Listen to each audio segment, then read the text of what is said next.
okusuke kuphazamisa umfundi noma ngisho ungasekho emehlweni abazali noma ungasekho phambi kwathisha ugcina usuyithola ungasafundi. Kodwa uma wena uyazi igoli yakho, uyazazi ukuthi ufuna ukufinyelelaphi, wena uyazazi ukuthi kumele lento ibhale emqondweni yakho njalo ukuthi mina ngiyazazi ngifuna ukufika laphi, ukuze ngifike la ngifuna ukufika khona kumele ngenze kanje. Uzakhele idiscipline ngaleyo ndlela ukuthi mengifuna ukufika kule level ethile ngizofika kule level le. Kumele njalo uma ubona ukuthi hayi ngathi uyaphelele umdlandla, thola izinto ezigqugquzela ngoba akusizi futhi nakhona ukuthi ufocus esikoleni kuphela. Focus esikoleni kodwa enza izinto eceleni ngoba uzoqhelazeka emqondweni. Uma kukuthi ubufocus esikoleni kuphela ufunda kuphela, inkinga into ozokwenzeka ukuthi ngeke uthole leyo distinction obalindele ngoba wena awunayo indlela yokukhipha stress, awunayo indlela ukuthi ukhulule umqondo. Yokwenza inike esikoleni esisha kulonyaka. Esikoleni esisha bengifisa ukuthi ngiyokwenza i-medicine noma i-mechatronics engineering.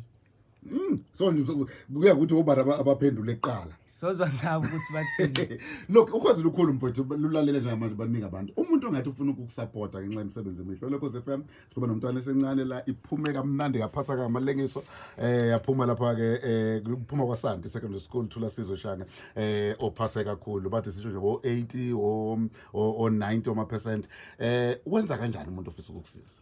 Umuntu ongafisa ungisiza ngaxhumana nesikole sami kwaSanti Secondary School ngoba othisha sesikoleni siyakwazi ukuxhumana nawo ngaleyo ngaxhumana nangenamba yami u1067 9975165 naku email yami ngiyatholakala ushange.thulasizwe12@gmail.com. Kunengaki umnyaka ngineminyaka 17. Ezokhosi Oh, muti po.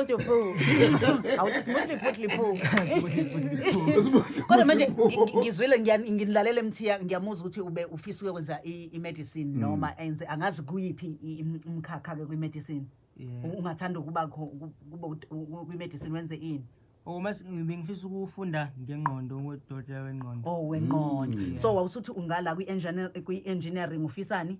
I-mechatronics engineering. Okay, usuke kwenziwani lapho? So i-mechatronics engineering i-discipline ifaka ama-types of engineering ahlukahlukene ngafani. Njengoba sazi ukuthi siphila emhlabeni o-evolvayo, kumele ukwazi nawe ukuthi uthole i-career innovative ngoba esikhathini esimbalo angumele ube ne-career ezonjani izophelela umsebenzi kahle ngoba i-AI manje ngithi siyabona ukuthi khona i-AI khona imisebenzi sikwazi ukwenza i-AI ama-repetitive tasks. So wena kumele wenze i-degree ezonjani ezokwazi ukuthi i-innovate kanye nayo i-industry ofuna ukusebenza kuyona. So i-mechatronics engineering ifana ne-mechanical engineering kodwa iya-innovator iyela phambili kulezo zinto sokuzenzile. So i-mechanical engineering igxila ngama-traditional disciplines lawo wafunda ngithi kuswela kudala iya-evolve yona kodwa i-evolve at a much slower pace than i-mechatronics. I-mechatronics ufunde i-robotics, ufunde i-AI, machine learning, ufunde ne-electrical engineering konke included lapho ukuze ukwazi ukuthi uphume u-best equipped for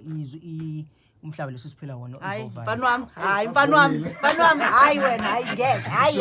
Sibona usubuye phasithi sibonga kakhulu la kuMiss uDladla bekade kuphelezele emlethile. Lokho FM sivumele sibuye ngalama sibuye sevalelisa ke sihlangane kusasa ngesikhathi esifanayo. Leli tiyo sondela nomsomnyama khona nendaba.